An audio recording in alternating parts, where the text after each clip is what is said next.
Right,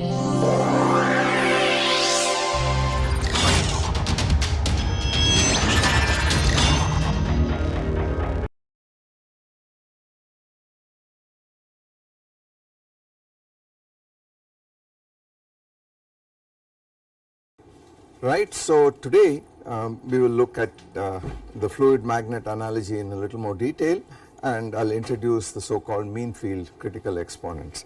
So just to recall to you quickly what we had said, we said if you have a collection of spins, each of which can point in one of two directions, up or down in the simplest case, then we had a simple formula for the magnetization in an applied magnetic field H, and the magnetization per particle I denoted it by m, and this quantity was equal to tan hyperbolic mu H over k Boltzmann T, where mu is the magnetic moment, magnitude of the magnetic moment of each particle. Pardon me? I defined it as m over m mu, yeah, it was equal to this. And now of course we can plot this m versus h diagram. So here's h, here's m, and it runs from between -1 and +1 in this fashion. And the isothermal susceptibility, which is the derivative at 0 field out here, this quantity chi t was equal to delta m over delta h at constant t. At h equal to 0, this quantity was equal to mu over k Boltzmann T, which is proportional to 1 over T, which is the Curie law for paramagnets, right. Now the question is, how are you going to include interaction between these various magnetic moments leading to the phenomenon of ferromagnetism itself. But while we do that, and I am going to do that in a theory called the mean field theory, let me qualitatively draw graphs and show you what the actual results are, so that you can see immediately where we are headed for. Okay. And the graphs are as follows. Again, the so-called fluid magnet analogy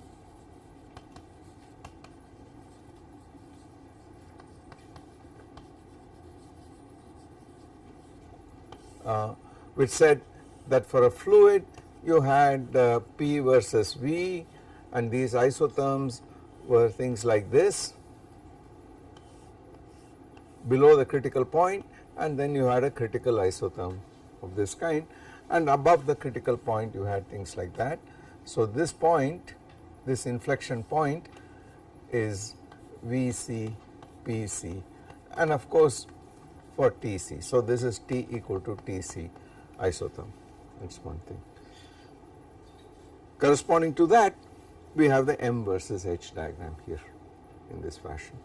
So this region above Tc corresponds to these isotherms here. Okay. Then let me just say what the result is. This critical isotherm T equal to Tc with an inflection point corresponds to what's called a critical isotherm here, like this, and this is for T equal to Tc. This is for T greater than Tc, just as this is for T greater than Tc and this is for T less than Tc. Okay.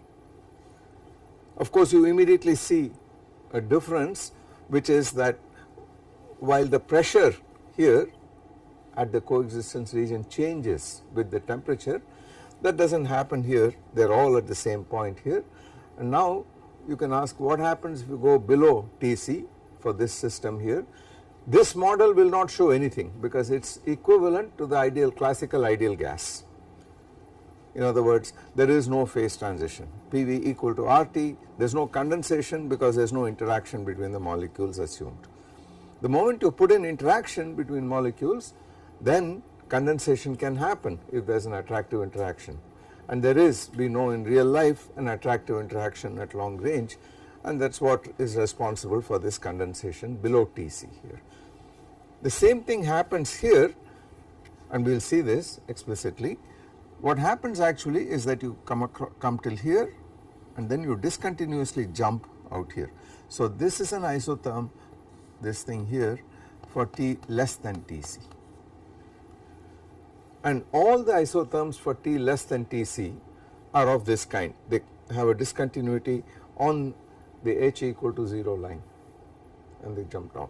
So in a sense, all these points, these flat portions are all compressed onto one line, okay, in this case. So this is the connection between those two fellows. Now you can ask, what's the susceptibility? Well, I defined it, delta M over delta H at H equal to 0. You could ask, is there a susceptibility in the ferromagnetic phase? Now why do I call this the ferromagnetic phase? Because even when I switch off the field, there is a remnant magnetization. That is the characteristic of a ferromagnetic phase.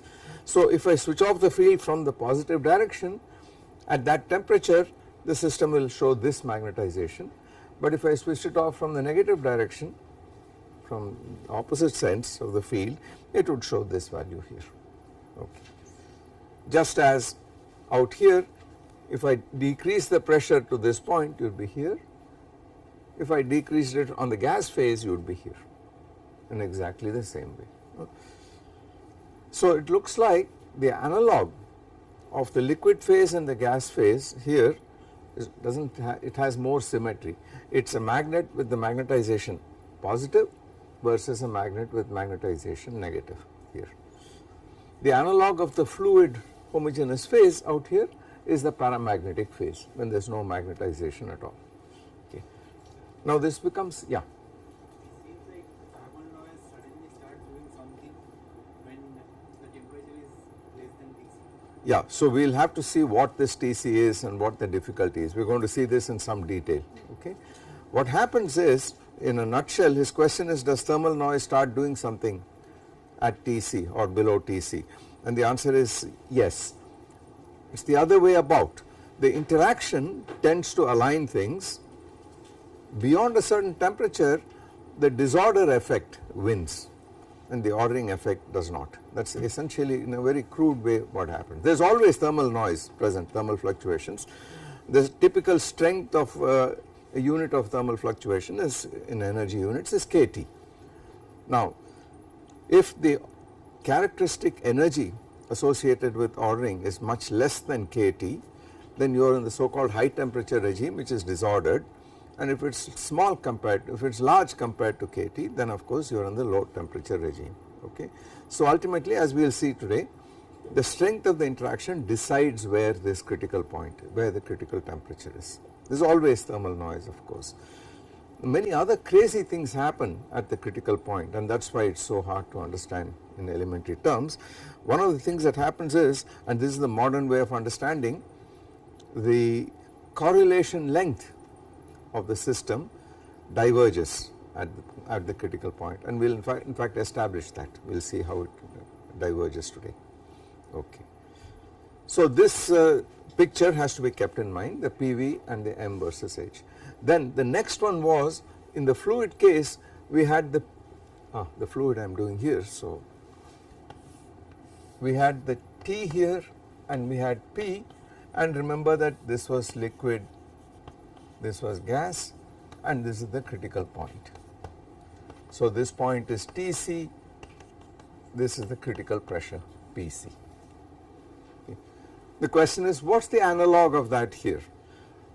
I have already said that the two phases, liquid and gas, correspond to magnet up and magnet down in this case, and the fluid phase above the critical point, the critical region, corresponds to a single phase there, the one phase region corresponds to the paramagnetic region here.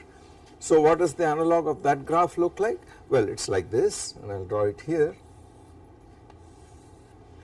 Of course there P and T are non-negative, so only the first quadrant is involved, but here you certainly have P will run all the way from 0 upwards, but M of course can be positive or negative, H can be positive or negative as a function of this field, and the question is, what is the analog of the PT curve? It has got to be the H versus T curve here. Okay. So what do you think is the analog? Well, let us remember what happened here. We know that the slope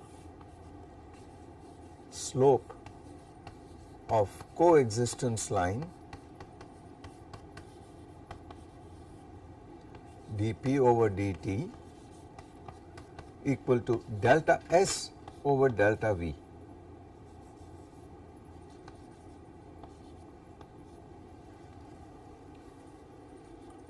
By the Maxwell relation. Okay. And then I argued that generally delta V between vapor and liquid is very, very large. So you have a large denominator and the slope is very small in magnitude.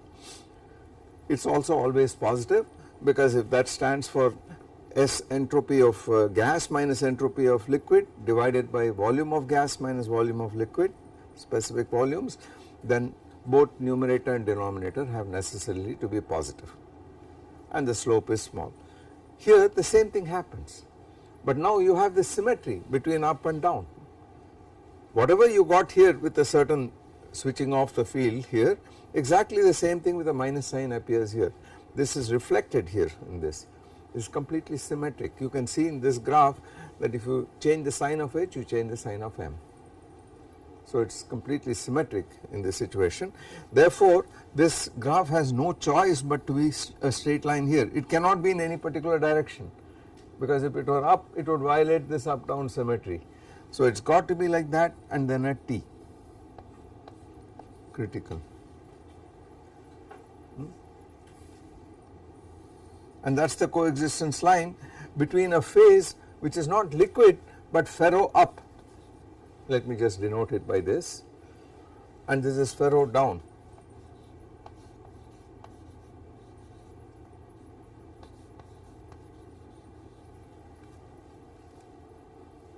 And on this side, just as you have a homogeneous fluid phase out here, on that side you have the paramagnetic phase.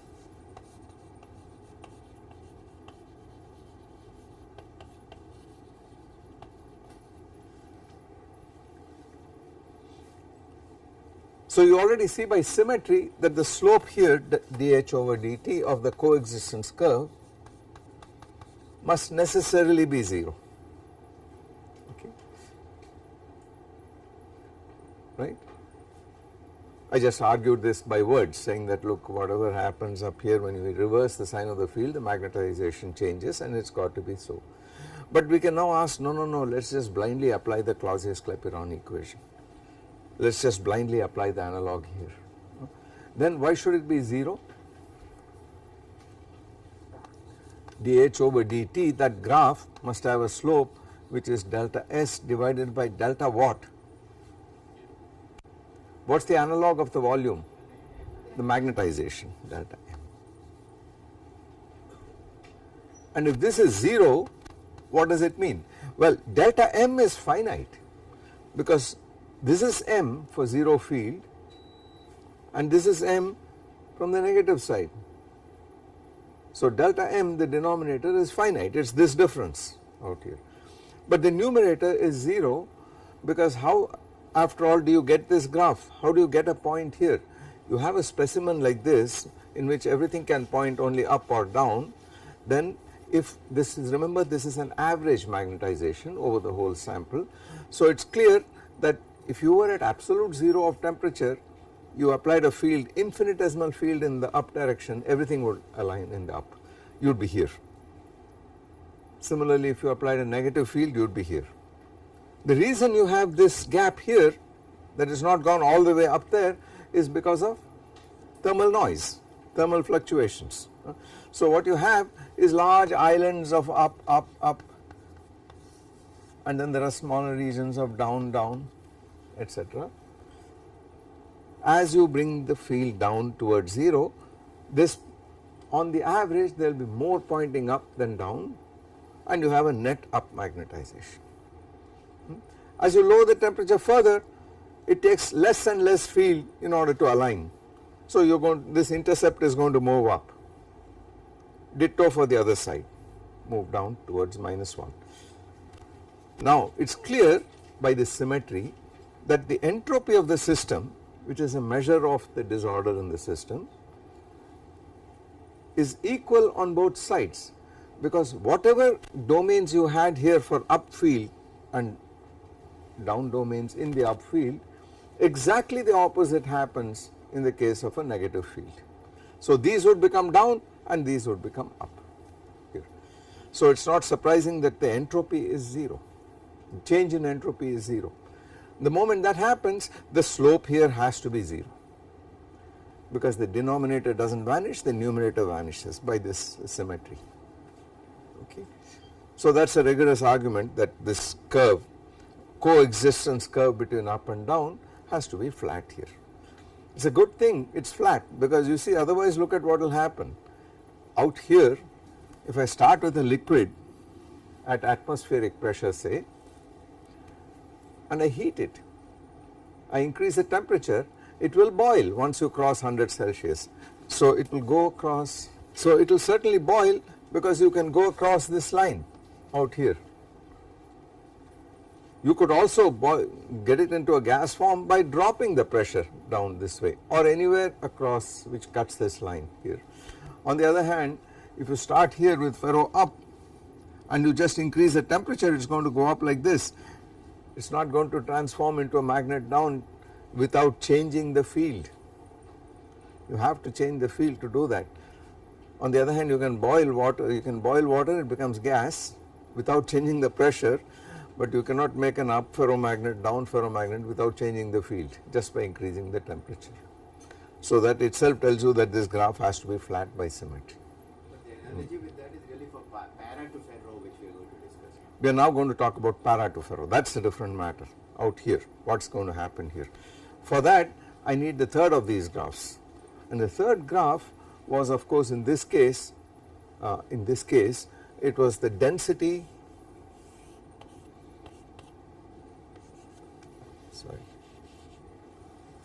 T versus rho graph, and it was roughly like this. This was the coexistence region, this here was the gas phase, this is the liquid phase, this is the critical point. Okay. And this region was a coexistence region. In the van der Waals isotherms, if I quench something suddenly to a point here, it would phase separate into a part liquid and part gas, saturated vapor above it. And the exact ratio of how much happens can be found by a so called lever rule, which I am not getting into here, but the fact is the two coexist here. On the other hand, there is no coexistence region here at all, because let us look at what the analog of that graph is. So on this axis I draw temperature, I draw magnetization here, and since M can be plus or minus, I draw this. Okay. Then here is Tc,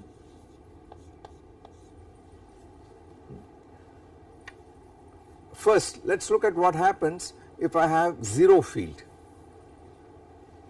Then depending on whether I switch it off from above or from below, above Tc I have 0, at Tc you are just about taking off from 0, and then these intercepts go towards the saturation value. So this means they are going to go like this, and this branch corresponds to the other part of it. So let me call this M naught to show that it is the remnant magnetization in the absence of a field. So M naught is either this or this at different temperatures. As I go towards absolute 0, this tends to 1 in the units we have chosen, and this tends to minus 1 out here.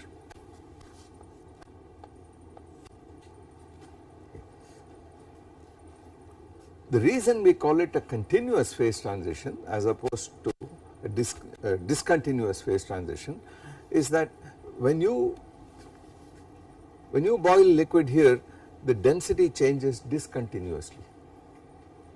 There is latent heat given to the system, and there is a discontinuity across the order parameter. But that discontinuity disappears as you get to the critical point. In exactly the same way, this intercept for M naught starts off smoothly from the origin and goes up. but it is 0 outside in the ferromagnetic phase, in the paramagnetic phase, but in the ferro phase it starts from this point, it does not jump suddenly, and then it goes up, and that is the other branch going down here. Now you could ask, suppose I looked at these intercepts for small positive values of the field. I do not switch off the field, I keep it very small and positive. Then out here of course you would have, for large thing, you would have for this field you would have this much magnetization. As you lower the temperature you are going to get more and more of it, and you are not crossing any discontinuity or anything like that at any point. So this would in fact start like this and go up like that. It cannot be more than the saturation value, therefore it saturates. On the other hand, in a perfectly symmetrical way, on the negative side it would do this.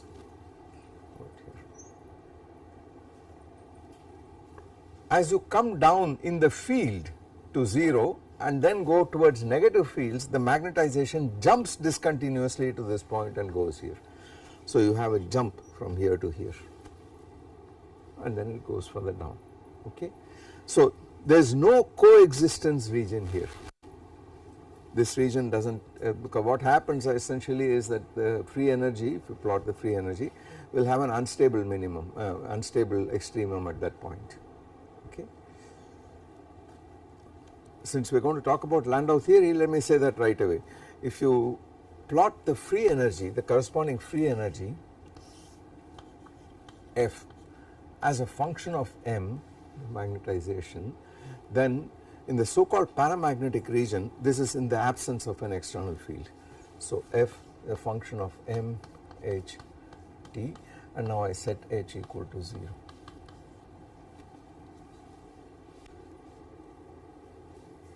Since at h equal to 0 the only stable solution is 0 magnetization for t greater than Tc, and that is a stable thermal equilibrium state, this free energy must look like this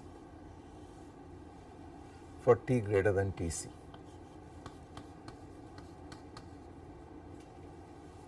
Okay. On the other hand, when you come to this point here, the critical region, this free energy, you still have 0 as a solution, so it gets extremely flat in this fashion. In fact, the leading term starts with the 4th power rather than the 2nd power, so it is not a parabola, but it has got higher derivatives as 0 as well. And when you come down below Tc, it does this. That is the way this parabola with the single maximum, single minimum, it breaks up. Finally it degenerates into a curve which is not a parabola anymore near the origin, but a 4th power starts, and then for t below Tc, even below Tc, this higher order minimum splits into 2 minima and a maximum in between. Okay. This is the m equal to 0 solution that is unstable. So you see this becomes unstable, this solution, but you have 2 stable minima as solutions. They correspond respectively to this point and this point. Since this happens smoothly and continuously as you cross Tc, it is called a continuous phase transition. There is no discrete jump, finite jump in the value of the order parameter, the magnetization. Pardon me? Yeah, this is at h equal to 0, so it must be m naught. Plotted it at. Minimum is m naught. Pardon me? Well, okay, I am being a little loose here. In principle, what happens in Landau theory is that you write it as a function of the thermodynamic variable phenomenologically, and then you say the thermodynamic equilibrium state corresponds to an extremum of this f. So I have written a functional as a functional of this m and said that the minimum is at the average value that you already have. Okay. So that's why the m naught shouldn't be there in the axis. Yeah, so that's why I put an m there, right? No, what I meant is at the minimum you can draw a vertical line. Okay, I mean, Because you have yeah, I know. I should put expectation values or something. We will do that when we need it. We are going to be careful with our notation. Okay. All right. So those 3 figures and these 3 figures are sort of one-to-one correspondence. Today what we will do quickly now is I want to show you that this is a square root type of singularity. That is, this curve here, in this region, the m is like the square root of t minus Tc. Okay. Exactly the same thing in this case, parabolic in this case. Then I want to show that this graph here corresponds to the reduced pressure being a cubic function of the reduced volume. So remember, I already defined P minus Pc over Pc equal to P, and V minus Vc over V equal to V, in a little abuse of notation here. And I said in this region, focusing on this region and expanding it, it looks like this: V, P,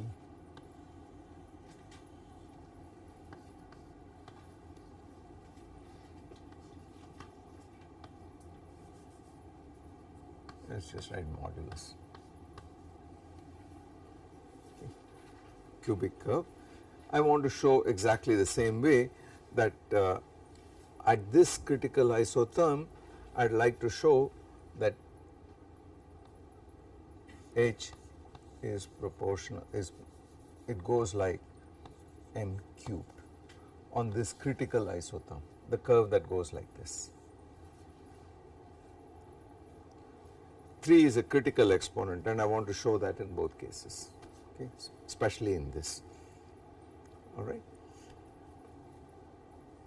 Now the point about critical phenomena is that these exponents, this 3, this half, which we've still got to establish, we'll also establish that this is not the correct formula, that you will get a susceptibility which goes not like 1 over t, but 1 over t minus Tc. So this is going to be changed to something which goes like 1 over Tc minus T, this quantity, as you come down from the paramagnetic region. There is an exponent 1 here. In exactly the same way, the analog there is the compressibility. That will also diverge on this graph like 1 over T minus Tc, okay, in the critical region. Now you could ask one question, which is what happens to the compressibility as I go from below Tc, below the critical temperature? Well, nothing much happens there, it still diverges at that point. The question is, can I define a susceptibility in this case at all? Can I define, because the function is discontinuous. Remember, it is defined in this fashion. So just to get it clear, I will just draw 3 graphs now. In the paraphase you had no problem. In the critical isotherm you had this, and I said that it diverges, it blows up. It should, because this is not linear, it is a cubic curve, so the slope becomes infinite at that point. But below the critical point, my isotherms look like this. The function becomes discontinuous. Can I still define a slope and a susceptibility for it? The function is not continuous. Can I define a susceptibility? Why not? You can't take derivatives. Why not? I can take a right derivative here, and I can take a left derivative here.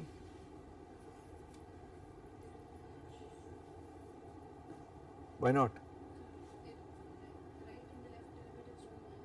We are not sure if they will or not, but if there is symmetry in the problem, they do. In this problem there is m to m, h to minus h, there is, yeah.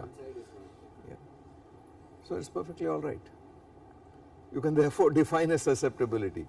So here is an example. If a function has a finite discontinuity, it may still have a derivative at that point. They have a left derivative and a right derivative, and they may even be equal. Okay.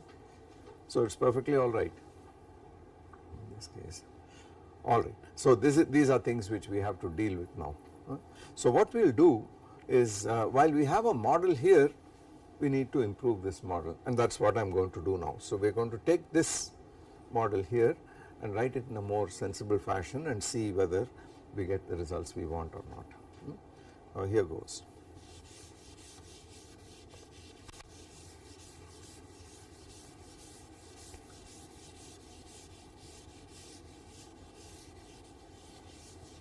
In all of condensed matter physics, magnetism has always served as a kind of paradigm, especially spin models have served as a kind of a basic fundamental paradigm for various modeling all sorts of phenomena, and among them the simplest model is the so-called Ising model, which has served as a model for not just magnetism but binary alloys plus a whole lot of today a huge number of physical phenomena can be modeled by the Ising model. Okay.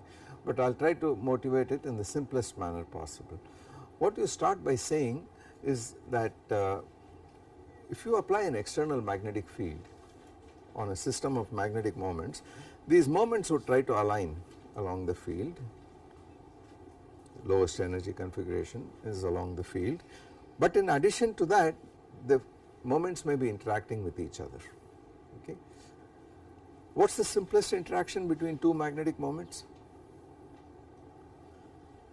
So if I have a moment mu1 and a moment mu2 in this fashion, you have to ask what is the potential energy of interaction between them. Now this is not a trivial matter, because this is going to depend not only on the distance between them, these are point dipoles. So you must imagine their physical extent is actually atomic in size, so it is very small, but it not only depends on this thing here, but it also depends on the relative orientation of mu1 and mu2 with respect to the vector joining them, and you got to construct a scalar. Now one term in that scalar, if you remember from electrodynamics, would be of the form mu1 dot mu2 over r cubed. And then there is another term which goes like mu1 dot r mu2 dot r divided by r to the power 5 with a different coefficient. So in general it is a fairly messy quantity, but we are now concerned about the situation where you can only point up or down, nothing more than that. We also want to ask what leads to magnetism, what leads to ferromagnetism. On the face of it, it looks like this kind of interaction cannot lead to ferromagnetism, because when you have two dipoles, like this and this, the north pole, they would tend to align like this, because that is the lower energy configuration. So on the whole, when you average, you are going to get 0, because plus and minus would just cancel out, right. So dipolar ordering generally tends to be towards a state of zero magnetization, antiferromagnetism at best, certainly not ferromagnetism. The origin of ferromagnetism is much more subtle, and this is what Heisenberg discovered, one of his biggest discoveries. He discovered that purely due to the fact that electrons are fermions and obey the Pauli exclusion principle, when you bring two atoms together, their electronic clouds would tend to repel each other. There is a statistical repulsion, and you can now ask what happens to the energy levels of this combined system here. Then you can write down, after a lot of rigmarole, an effective Hamiltonian which tends to favor under suitable conditions a parallel alignment, which is a purely quantum mechanical effect. It is called the exchange interaction. Okay. And this exchange interaction depends on the overlap of wave functions of electrons belonging to neighboring atoms, if you like, and depends on other details of the system. There are situations, there are some substances for which the ordering tends to be the ordering is anti-parallel for lower energy, but in most of the ferromagnetic substances it is always plus up here. So essentially an S1 dot S2 kind of interaction with the minus coefficient, which tells you that the parallel ordering is favored, leads to ferromagnetism. Okay. It is not a direct dipole-dipole interaction, because that is classical, that is long range, it dies down in this fashion, etc. This exchange interaction comes about because if you have one atom here with an electron which has got a wave function like that, and another one here with an electron like this overlap integral leads to that effective so-called exchange constant. Since these are bound electrons, the wave functions die down exponentially with distance. So this interaction which leads to ferromagnetism is a very short range interaction, essentially acts only on nearest neighbors in a lattice, for instance. It is exponentially short in range, but that suffices to produce long range order. In a big crowd, if each person acts, if suddenly one person starts looking in one direction and he or she can only affect his neighbor and he starts looking this way too, then this short range interaction can spread over the entire crowd and soon everyone gets aligned. So short range interactions, if sufficiently strong, can lead to long range order. Okay? That is an important lesson, and that is what happens in ferromagnetism. So to cut a long story short, in our model, in the Ising model, the Hamiltonian looks like this. Now we start writing a Hamiltonian, then we write a free energy and so on and so forth. So we assume that the system is on some kind of lattice, for example. So lattice with sites labeled by I, J, etc. These are site labels. And we are only interested in the magnetic properties, so I write down only the magnetic degrees of freedom here. I write the Hamiltonian only as far as the magnetic moments are concerned. That is all that we are concerned with. So the Hamiltonian H is equal to minus, I put an external field H and then a summation over I. Let us say SI's are the spins or moments. From now on I am going to get rid of this mu, little mu. I am going to subsume it in whatever parameter you. So this is going to be a pure number which I am going to take to be plus or minus 1. The mu has gone into this out here. The temperature is going to come out externally separately. So all that has been done and I have chosen proper units, etc., etc.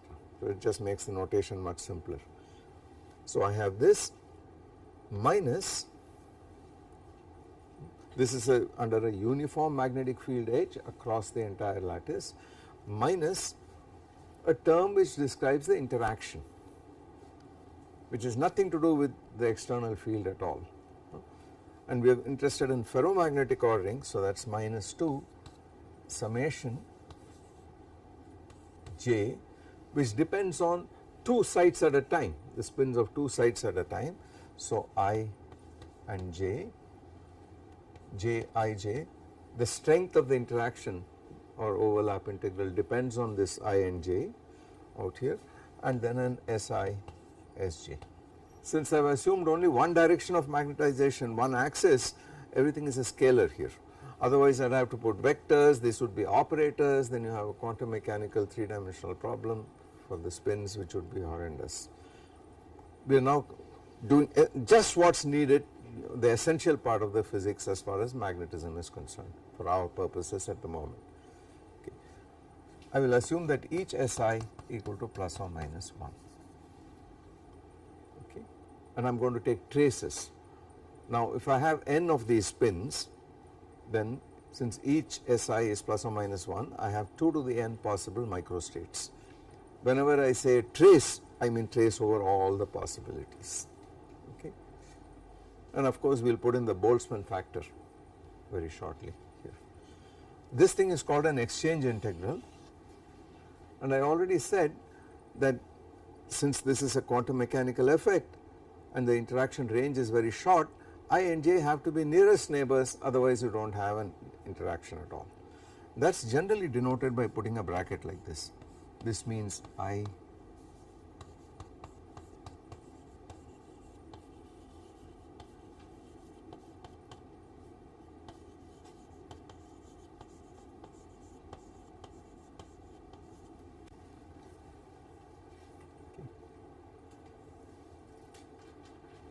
How many nearest neighbors do you have on a line, on a linear lattice? 2. What about a square lattice? Well, a square lattice will have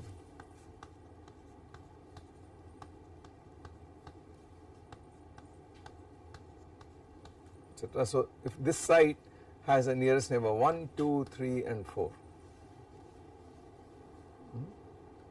A d-dimensional lattice, hypercubic lattice, 2D. In 3 dimensions you have 1 on top, 1 below, 1 behind, 1 front, etc. You have 6, so you have 2D nearest. Whatever it is a finite number.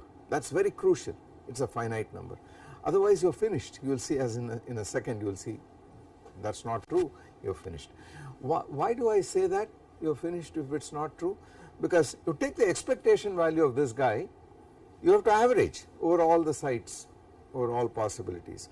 This fellow will tell you for a given value of this Jij, if both are plus it gives you a number 1, if both are minus it gives you 1, if one is plus the other is minus it gives you minus 1, etc. And you have to add over all these things. But the point is, if this is summed over all I and j 1 to n, capital N, and this is the interaction, some fixed number, let us suppose that it is the same number no matter what the range, what the different distance between I and j is, then you see it is clear that this term is of order capital N squared, because I pull out the j outside, it is some finite number, I have to sum over I and j, and it is going to be of order capital N squared. That violates extensivity.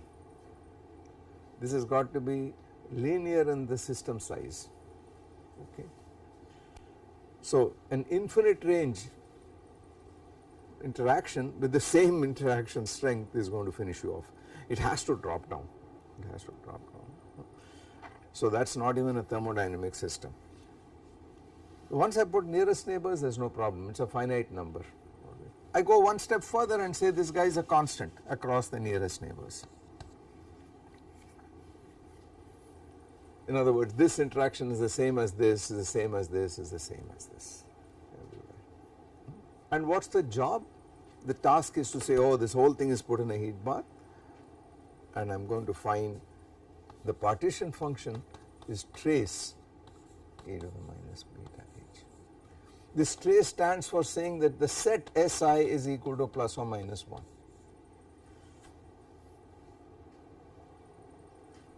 Every Si takes values plus 1 or minus 1,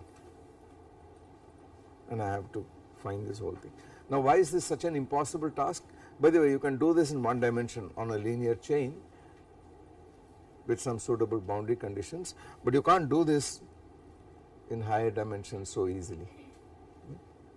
Even if you switched off this field, you still can't do it in higher than 2 dimensions. Okay. In 1944, Onsager solved this problem of finding this exactly for this problem without this on the square lattice. It is a tour de force, it is a very, very complicated proof, but now it is a standard proof. It's a long derivation, but it can be done explicitly. And then the idea is to find out what happens when the number becomes infinite, n becomes infinite.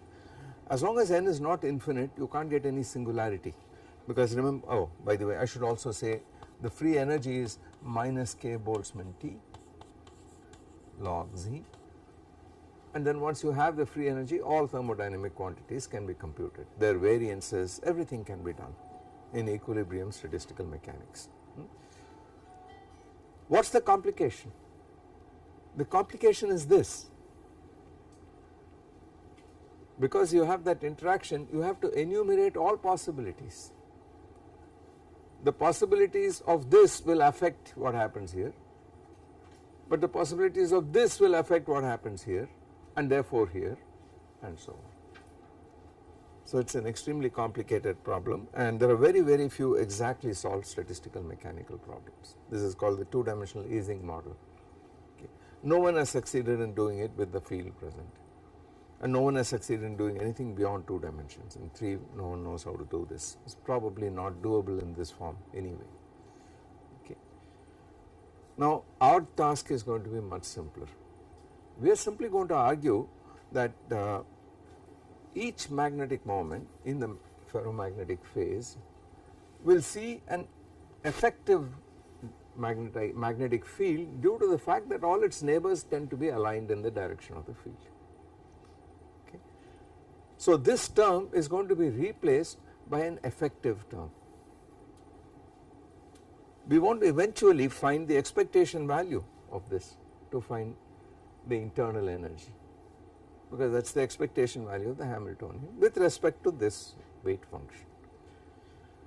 The expectation value of this is essentially the magnetization, what I called M. So let me write that down.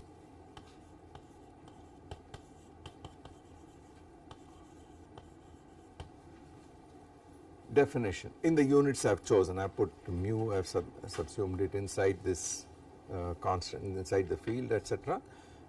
So it is the magnetization per particle, which is just this quantity here. The internal energy will be the expectation value of this guy, which is expectation here and then expectation here. Okay. So the problem will arise because we do not know how to compute this expectation.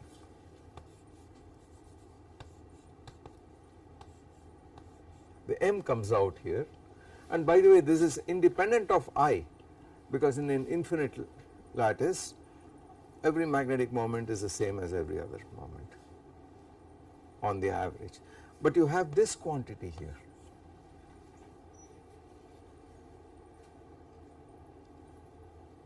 And that is bad news because it is correlated.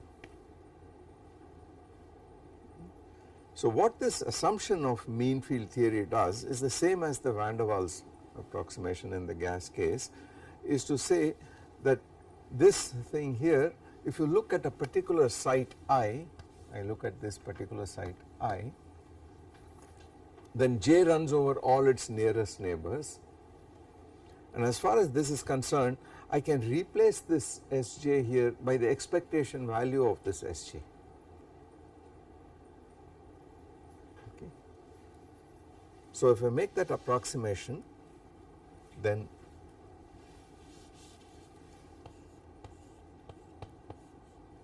and then I take expectation values.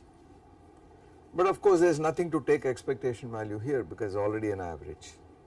It factors out in this fashion. Okay. What has been the effect of that? The effect of that is to write this as equal to minus summation I sum hi Si, an effective field at every point, the minus sign, where Hi equal to the external field plus j times summation j equal to nearest neighbor of I Sg.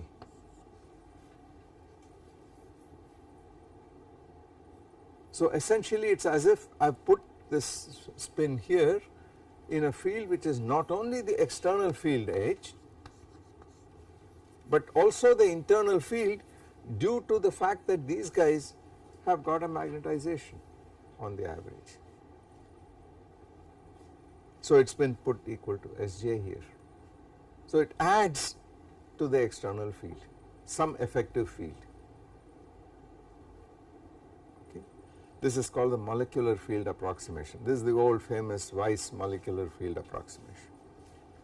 It has changed this field to this. But now we can go further. We have already said J must be a nearest neighbor of I. So let us put in, let us say we are working on a d-dimensional hypercubic lattice, because one of the things that we learn in critical phenomena is that things are very sensitively dimension dependent. How many spatial dimensions are you in? The effect of thermal fluctuations depends very sensitively on what dimensionality you are in. We will see that in one dimension no ordering is possible because thermal fluctuations destroy this order completely. In 2 dimensions it is possible in these class of models. As you go in higher dimensions it gets more and more possible. Okay. So the power of thermal fluctuations or quantum fluctuations for that matter to restore symmetry and stop ordering gets lower and lower as you increase the dimensionality, because the number of neighbors increases and tends to order the system. Okay. See, all of phase transitions is a competition between the disordering tendency of entropy and the ordering tendency of the internal energy.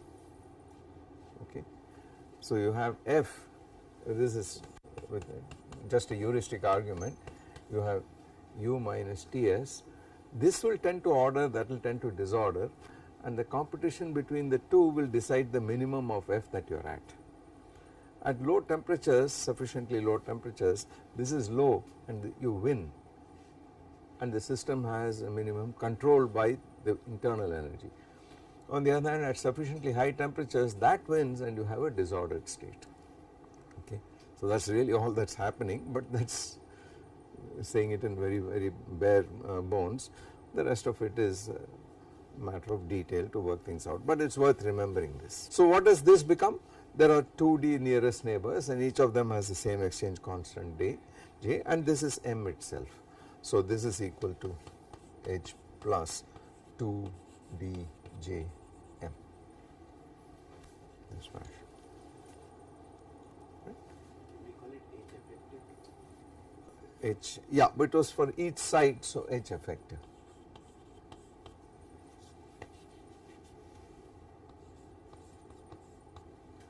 Now let's go back and put this in our model. Okay. By the way, I wrote our model down by averaging the value of mu up and down using the Boltzmann factor. We could have written a partition function for it. Each of them has a partition function e to the beta mu h plus e to the minus beta mu h. The partition function for the full system is that to the power n. That quantity is twice cosh beta mu h to the power n, and then I can take the free energy minus n kT log z and form thermodynamic quantities. We could have done that too. So for instance, you have z equal to e to the beta mu h plus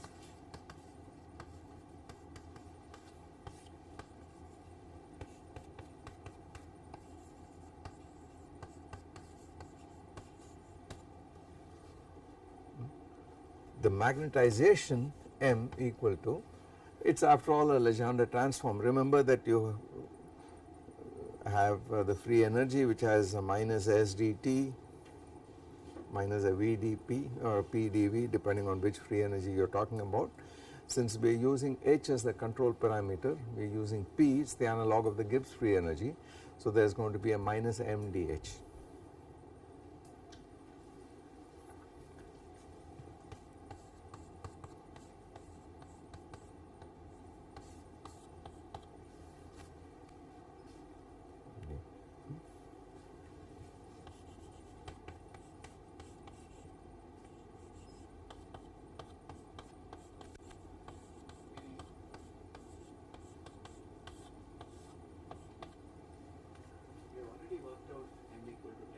Precisely. So I want you to take this guy and show that this is turns out to be tan hyperbolic.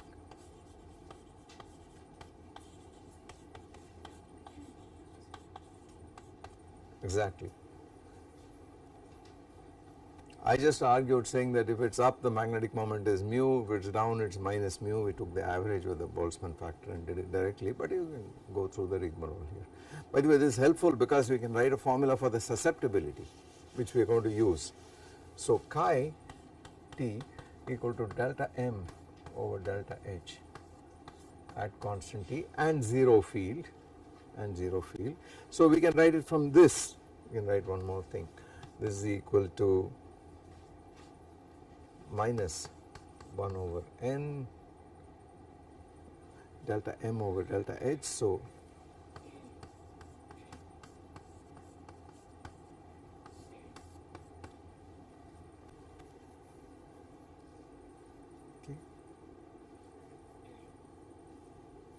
the susceptibility cannot be an extensive variable. It's like a bulk modulus or something. Can't depend on the system size. This fellow is an extensive variable. That's why I got an n here, which kills it. This is an intensive variable, the field. Okay. Like I promised, the second derivative of a free energy would always be some response function, in this case susceptibility. We're going to use that in a minute. So we have this, and now let's put it back in our equation of motion. So it says purportedly M equal to tan hyperbolic mu over kT H plus 2dJm. Okay. That's our magnetic equation of state.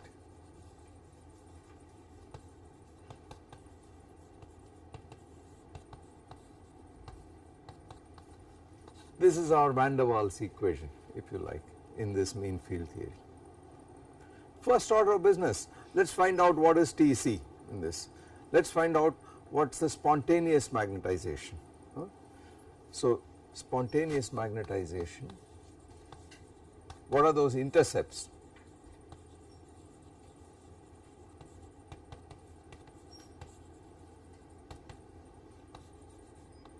M naught is given by tan hyperbolic 2d, hey, I got rid of this h, mu. I subsumed it in this in my notation, if you recall. So let me write it as 1 over kt. So tan hyperbolic 2dj m over k Boltzmann T.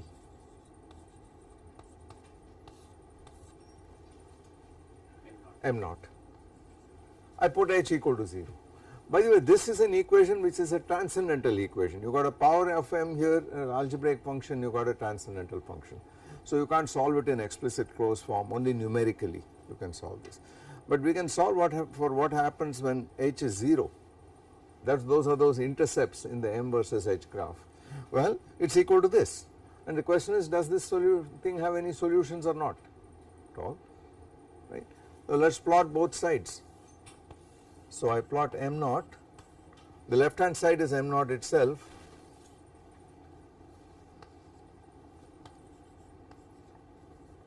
the 45-degree line, and this one is a tan hyperbolic guy. Now the tan hyperbolic has a slope, tan hyperbolic x goes like x near the origin. So it is linear near the origin, saturates to plus minus 1, and two possibilities arise. One of them is that this graph looks like this. Then the only solution is out here. But if the slope at the origin exceeds 1, then the graph would look like this. And then you have one solution, two solutions and three solutions, depending on whether the slope is greater than or less than 1. So you have m naught equal to 0 is the only solution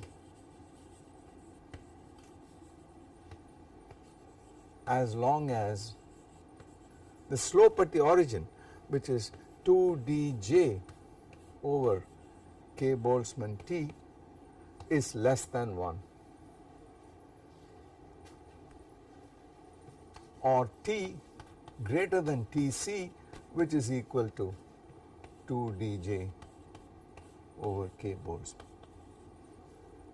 So we found a critical temperature in this problem. As you expect, it's got to be proportional to the exchange constant J.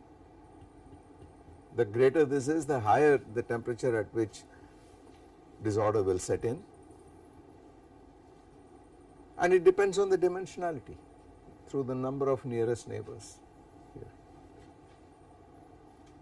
If you have more of them in a higher dimensional lattice, even at a lower temperature, a higher temperature, you would still have order. Okay. Now it's easy to show that these two solutions correspond to precisely those minima I showed in the free energy curve, and this corresponds to an unstable root here. Okay. So we have our first formula which says Tc is this guy here.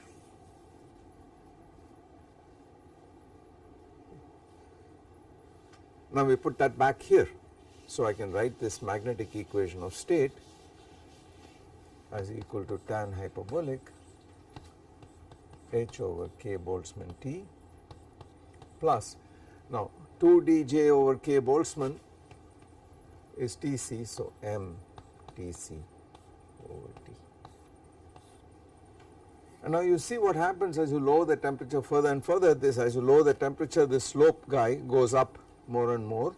So these points are moving further and further away, and that's exactly what happens when you plot this m naught versus T. They start at this point, but they move further and further out towards plus 1 and minus 1. So this is our equation of state. This is like volume, this is temperature, and this is like pressure. But the equation of states says P equal to something or the other. So we would like to solve for this and see what does this thing look like. I want H as a function of M and T. That is not hard to do. So let us write that as just one more line, and then we will resume from here. So this is equal to tan hyperbolic H over beta, let us just call it, well, okay, H over K Boltzmann T plus tan hyperbolic M Tc over T divided by 1 plus tan hyperbolic H over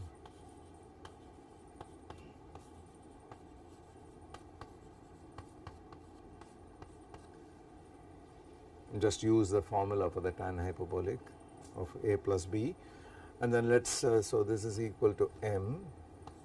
So let us solve for this. It says tan hyperbolic H over K Boltzmann T times 1 minus M tan hyperbolic MTC over T. This guy moved this there, is equal to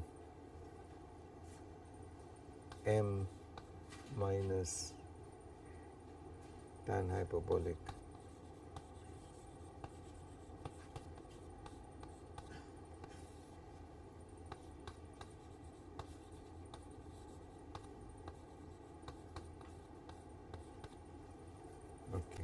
that is the solution. So you have an, so H is tan hyperbolic inverse of this whole mess. Okay. Let me see if that is correct. 1 minus M tan hyperbolic, that is okay. And then that is equal to M minus tan hyperbolic. Yeah, that is okay. All right. So now we are interested in the critical region. We are interested in exactly what happens at the critical point. Now I am going to stop here, but I am going to tomorrow assume that you have already done this algebra. So show that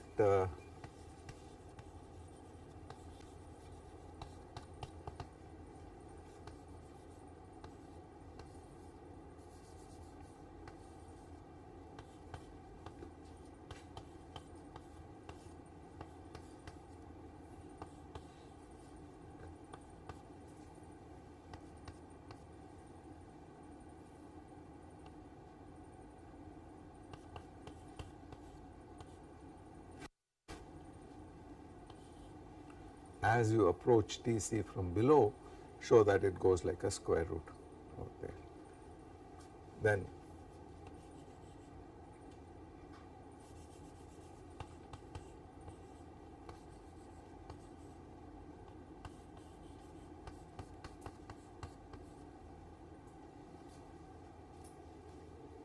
on the critical isotherm, that you can do very easily by putting Tc equal to T.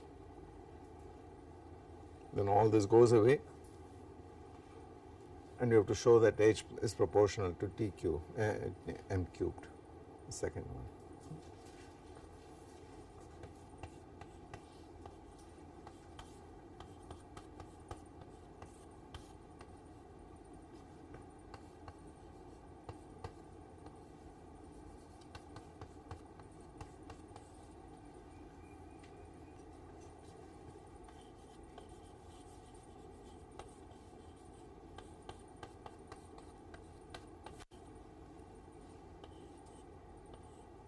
With maybe a different coefficient.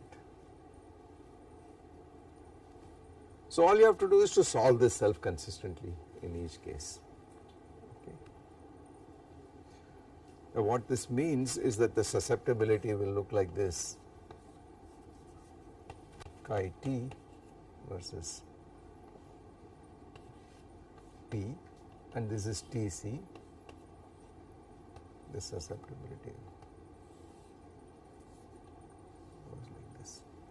It diverges at Tc. Okay. So we will start from this point.